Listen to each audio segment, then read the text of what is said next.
यहाँ पर एक क्वेश्चन है, व्हाट इज़ H पॉजिटिव, यानी हाइड्रोजन आयन है जो प्रोटॉन है वो मोल पर लीटर में कितना है ऑफ ए सॉल्यूशन।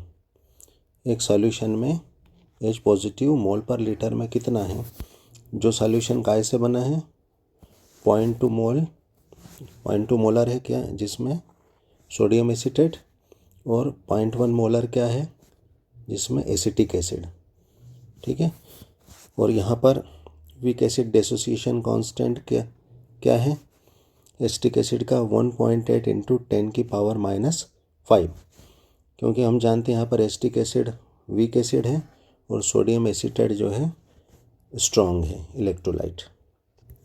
यानी यहाँ पर जो है वीक इलेक्ट्रोलाइट और स्ट्रॉन्ग इलेक्ट्रोलाइट से मिलके ये सॉल्यूशन बना है, और इस सॉल्यूशन में जो है H पॉजिटिव मोल पर लीटर में कितना है ये हमें यहाँ पर काउंट करना है।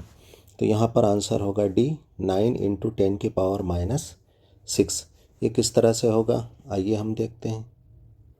यहाँ पर हमें जो गिवन वैल्यूज़ हैं क्वेश्चन में, हमारा सोडियम एसीटेट क्या है 0.2 मोलर है, एसिटिक एसिड 0.1 मोलर है, और यहाँ पर जो है एसिड डिसोसिएशन कांस्टेंट की वैल्यू और हमें H+ की वैल्यू निकालना है सॉल्यूशन में मोल पर लीटर में। तो सबसे पहले हम क्या करेंगे, जो हमारा सोडियम एसीटेट और एसिटिक एसिड है इनका आयनाइजेशन करेंगे।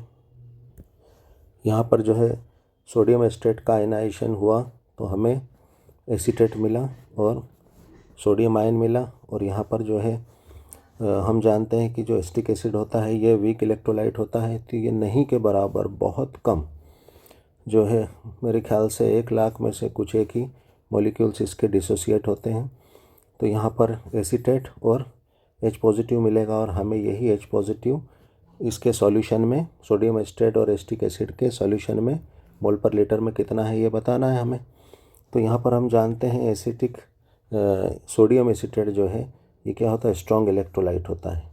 तो यहाँ पर क्या होगा, ये स्ट्रॉन्ग है तो 100% ये डिसोसिएट हो जाएगा, और ये कितना है 0.2 मोलर है, तो ये 100% डिसोसिएट होगा। यानी डेफिनेटली जितने इसके मोलरिटी है, जितने मोल्स इसके हैं उतने ही मोल्स यहाँ पर इसके मिल रहे हैं, यानी ये पूरा कंप्लीट डिसोसिएट होगा। तो हमें यहाँ पर एसीटेट के भी 0.2 मोल और सोडियम आयन के भी 0.2 मोल हमें है ना मोलर जो है हमें आयंस प्राप्त होंगे, है ना 0.2 मोलर इसके भी हमें आयंस प्राप्त होंगे सॉल्यूशन में। ठीक है, और यहाँ पे चूँकि ये 0.1 मोलर है लेकिन हमने देखा ये वीक है, तो ये बहुत कम इसके हमें आयनाइजेशन पर आयंस मिलते हैं। तो हम जानते हैं कि जो हमारा लॉ ऑफ मास एक्शन है ये किस पे वीक इलेक्ट्रोलाइट्स पर ही अप्लाई होता है। तो यहाँ पर हम जो है इस पर गुलबर्ग-वागे का law of mass action apply करेंगे।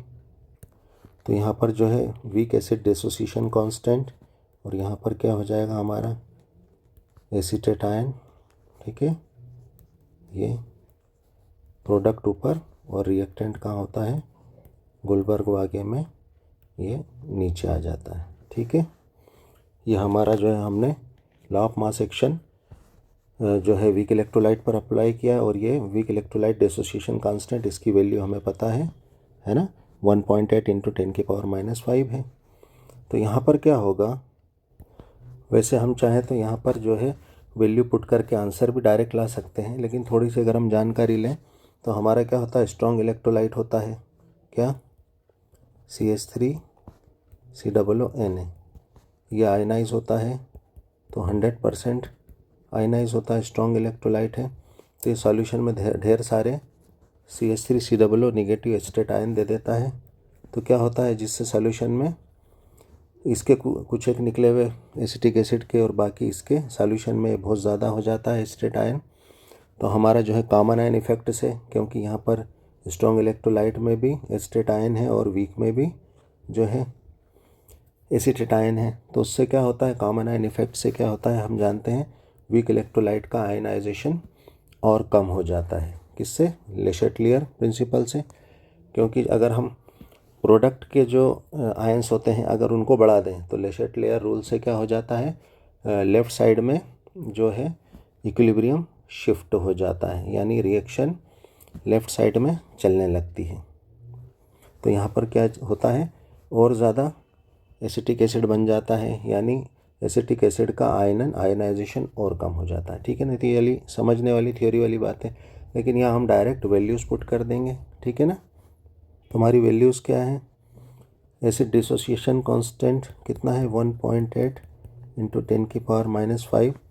हमारा एसीटेट आयन की वैल्यू कितनी है, जो है हम जानते हैं, जैसा हमने बताया था कि हमारा जो सोडियम एसीटेट होता है स्ट्रॉन्ग होता है इलेक्ट्रोलाइट, है ना, तो ये 100% आयनाइज होता है, तो जितने मोलरिटी इसकी होती है एसीटेट आयन की मोलरिटी भी उतनी ही होगी। तो यहाँ पर एसीटेट की जगह हम क्या करेंगे 0.2 मोलर, है ना, एसीटेट आयन के हम रख देंगे।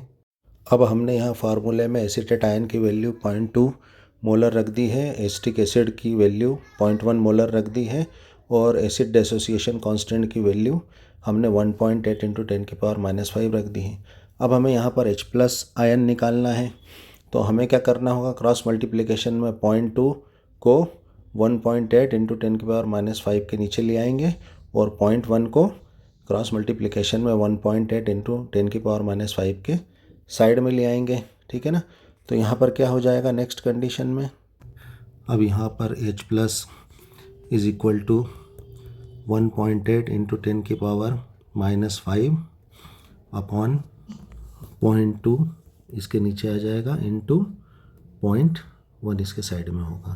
तो यहाँ पर नेक्स्ट स्टेप में हमें ये प्राप्त होगा, पॉइंट से पॉइंट कैंसिल, है ना, 2 9 जा 18, ठीक है, और यहाँ पर क्या है 10⁻⁻5 बचा, एक पॉइंट और इसमें लग गया, तो ये क्या हो गया 6, यानी हमारा आंसर क्या हो जाएगा 9 इंटू 10⁻⁻6, जो कि हमारा आंसर डी है।